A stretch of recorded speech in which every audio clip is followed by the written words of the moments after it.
আসসালামু আলাইকুম। কেমন আছেন আপনারা সবাই? আশা করি যে যেখানে আছেন ভালো আছেন। আলহামদুলিল্লাহ আমরাও ভালো আছি। চলে আসলাম নতুন একটি ভিডিও নিয়ে। তো ভিডিওটি শুরু করলাম সকাল থেকে।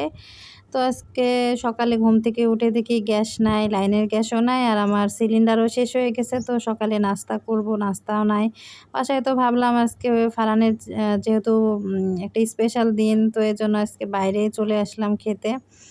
তো নাস্তা খেয়ে বাসায় আসলাম। আসার সময় কাঁচা পাকা মানে মিক্সড করা একটু আম নিয়ে আসছি ভর্তা খাওয়ার জন্য। তো আমি সেভাবে ভর্তা বানাতে পারি না। এমনভাবেই কুচাইলাম। কুচিয়ে আমি ভর্তা খাচ্ছি মানে ভর্তা বানাচ্ছি।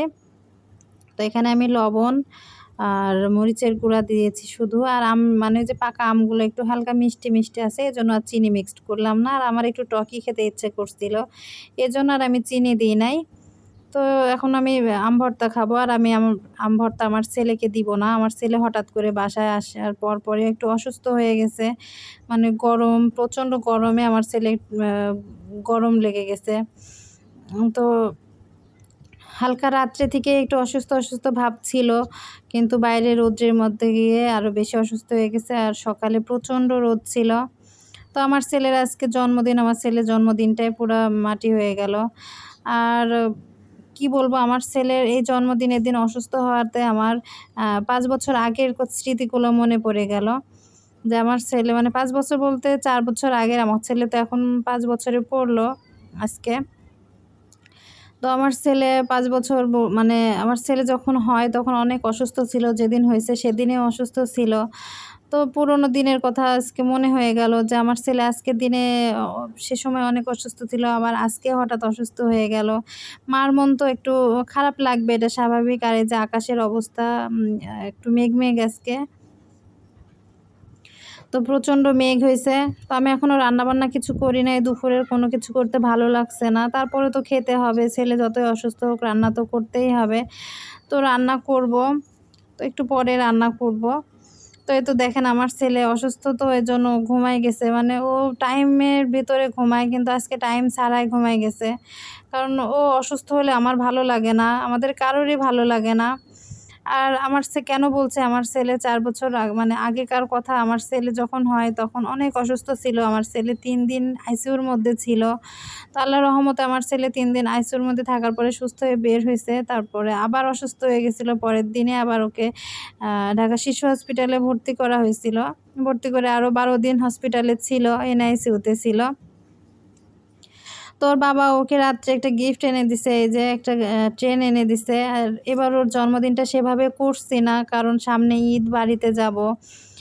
তো এখন এবছরে করা হবে না। আর প্রতি বছরে আমার ছেলের জন্মদিন করা হয়, কিন্তু এবছরে করা হবে না। তারপরে বিশেষ করে ওর অসুস্থতার জন্য আমি বেশি একটা কোনো ঝামেলা করতে যাচ্ছি না, কারণ ও সুস্থ না। ও মানে রাত্রে ওকে একটু কিছু খাওয়াবো তাহলেই হবে। ওর পছন্দের খাবারগুলো খাওয়াবো ওকে। তো আমার ছেলের জন্য দোয়া করবেন। আমার ছেলে যেন তাড়াতাড়ি সুস্থ হয়ে যায়। তো পরে একদিন বলবো আপনাদের সাথে, পরে একদিন শেয়ার করব আমার ছেলের অসুস্থতার গল্প। আমার ছেলেকে নিয়ে অনেক কষ্ট করছি। আল্লাহ যে আমার বুকে আমার ছেলেকে দিছে এটাই আল্লাহর কাছে শুকরিয়া আদায় করি সবসময়। তো আর এই যে এজন্য আমার ছেলে ঘুমায় গেছে, তারপরে আমি একটু আম ভর্তা করলাম। কারণ সে খেতে চাবে আর তাকে দিব না আজকে আম ভর্তাটা দিব না। ও আম ভর্তা খায়। কিন্তু ঝাল দিয়ে তো এজন্য ওকে খেতে দিব না এখন। তো আমি একাই আম ভর্তা বসে, বসে খাচ্ছি। আপনাদের ভাইয়া অফিসে গেছে। আমাদের সাথে নাস্তা করে সে ওদিক দিয়ে অফিসে চলে গেছে। আর আমি বাজার করে আম কিনে বাসায় আসলাম। তো ছেলে অসুস্থতার কারণে আমার কিছুই ভালো লাগছে না যে একটু রান্না করব। রান্না করতেও ইচ্ছা করছে না। তারপরেও তো রান্না করতেই হবে। এই তো। আর এই আমটা অনেক মিষ্টি। মানে যে আমটা আমি মাত্রই মুখে দিলাম সেই আমটা অনেক মিষ্টি। এই আমটাও মিষ্টি। আর কাঁচা, কাঁচা আছে ওইগুলো অনেক টক। ২ রকম আম আমি ওখানে কেটে নিয়েছি। কেটে আম ভর্তা করছি। আর আমার ছোট মামি আম ভর্তাটা খুব সুন্দর করতে পারে। আমি এই সময় বাড়িতে গেলে মামি আম ভর্তা করে। এত মজা করে আম ভর্তা করতে পারে। আর অনেক চিকন, চিকন করে কুচায়ে আম ভর্তা করে। তো আমি সেভাবে পারি না। তো মামির কথা মনে হয়ে গেল আম ভর্তা করতে, করতে। তো বাড়িতে গেলে আমি, আমার বোন, আমার ছোট মামি আমরা ৩ জনে বসে আম ভর্তা খাই। তো আপনাদের সাথে গল্প করতে, করতে এই যে আমি রান্নাও শুরু করে দিলাম। রান্না বসায় দিছি। আজকে ডিম মানে একটু বেশি করে রান্না করব। ডিম রান্না করব মাছ দিয়ে। আর আমার সিলিন্ডার শেষ হয়ে গেছে বললাম, সিলিন্ডার দিয়ে গেছে।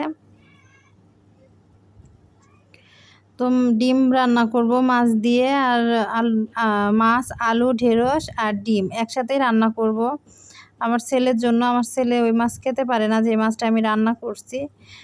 আর উস্তা ভাজি করব। তো আমি আগে এই কড়াতে ডিম ভেজে নিলাম, কারণ অন্য কড়াইয়ে ডিম ভাজতে গেলে ডিম ভাজার পরে মাছটা লেগে যায় আমার নতুন কড়াই, এর জন্য। আর আমি এই কড়াতে ভাজি রান্না করি, ভাজি, কারণ ভাজি ভাজলে এই কড়াতে অনেক সুন্দর হয়, কারণ এই কড়াটা অনেক পুরনো। তো আমি এই যে ডিম দিয়ে, আলু দিয়ে, ঢেঁড়স দিয়ে আর মাছ দিয়ে রান্না করব। আমি সব কিছুই কেটে রেখেছি, এখন শুধু রান্না করব। আর এটা দুপুরে খাবো, আর রাত্রে এটা খাবো না, এটা রেখে দিব ফ্রিজে, এটা পরের দিন খাবো। রাত্রে ফারহানকে বাইরে নিয়ে যাব, বাইরে যেয়ে খাবো রাত্রে। তো আমার ছেলের মানে ইচ্ছা, মানে ও অনেক কষ্ট পাচ্ছে যে ওর বার্থডেতে এবার কেক কাটা হবে না।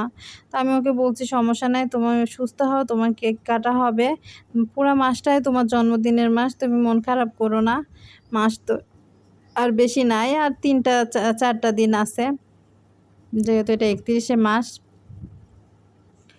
তো আপনাদের সাথে রান্না মানে কথা বলতে বলতে আমি কিন্তু আমার উস্তে ভাজিও রান্না শেষ করে আবার ঢেঁড়স আলু আবার চুলার উপর দিয়ে দিয়েছি।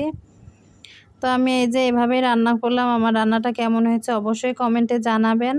আর আমার ভিডিওটি যদি আপনাদের ভালো লেগে থাকে তাহলে অবশ্যই লাইক, সাবস্ক্রাইব করে দেবেন, আমার পাশে থাকবেন, আমার ভিডিওটি শেয়ার করে দিবেন। আর আমার চ্যানেলটি যদি সাবস্ক্রাইব করা থাকে তাহলে আমি ভিডিও ছাড়ার সঙ্গে সঙ্গে আপনাদের কাছে নোটিফিকেশন চলে যাবে। আর আমি যে এর ভিতরে কিন্তু পানিও ধরেছি, আপনারা সবাই জানেন আমাদের প্রতিদিন একবার পানি দেয়। প্রতিদিনও দেয় না, প্রায় দিনে মানে একদিন পর পরে দেয়। আর এই যে আমি আমার ছেলের জন্য একটু পোলার চাউলের, কি বলেন আপনারা জানি না, আমরা কিন্তু কুষ্টিয়া মানুষ, পোলার চাউলের যেটাকে জাউ বলি, ভাবছি আমার ছেলেকে এখন একটু জাউ রান্না করে খাওয়াই।